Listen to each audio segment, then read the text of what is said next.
नमस्कार। मेरी मोबाइल मेरी शिक्षा, the Bihar teacher history maker. मैं मीनाक्षी कुमारी अपने ब्लॉग 24 के तहत आओ विज्ञान सीखे के अंदर आज मैं आप लोगों को बच्चों एक छोटे से प्रयोग के माध्यम से ये आज हम पता लगाएंगे कि परावर्तन के नियम क्या है। इसके लिए हम एक छोटा सा प्रयोग कर रहे हैं। इसके लिए हमने एक दर्पण लिया है, ये दर्पण है, और इसके लिए एक हमने ये कार्डबोर्ड लिया है, और इसके लिए एक ये लाइट है, टॉर्च है। अब इसकी सहायता से हम आप लोगों को बताएंगे कि परावर्तन के क्या नियम है। पहला नियम जो है वो क्या है। परावर्तन जो किरण है, आपतित किरण और परावर्तित किरण क्या होती है, कैसे होती है, हम आपको इस प्रयोग के माध्यम से आज दिखाएंगे।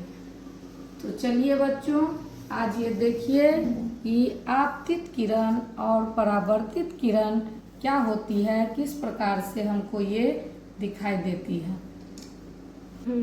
देखिए बच्चे, आप लोग देखिए, ये जब हमने ये टॉर्च से इस पे ये प्रकाश की किरण जा रही है, तो यह दर्पण पे जो प्रकाश की किरण जा रही है उससे टकराने के बाद जो किरण निकल रही है, दोनों अंतर है।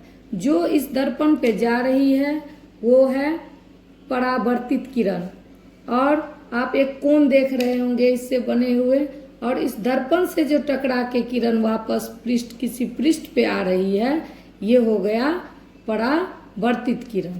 तो इस प्रयोग के माध्यम से आपने देखा कि आपतित किरण और परावर्तित किरण क्या होती है।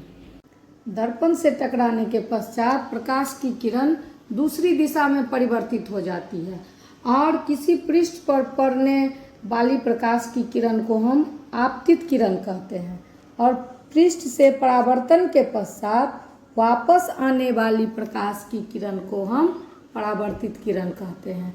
और देखिए, इन दोनों के बीच एक कोण बनता है, और यही जो कोण है आपतन कोण बराबर परावर्तन कोण के।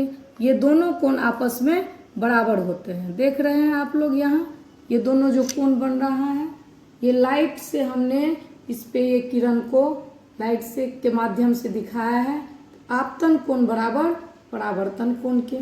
आपतित किरण यहाँ जो पड़ी और उससे टकरा कर जो वापस आई उसे हम परावर्तित किरण कहते हैं।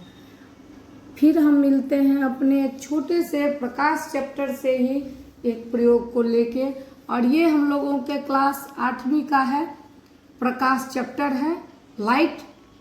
उसमें छोटे छोटे प्रयोग के माध्यम से मैं आप लोगों को ये बताती हूँ। ये जो प्रयोग है ये परावर्तन के नियम का है। ठीक है, मिलते हैं अगले ब्लॉग में। धन्यवाद।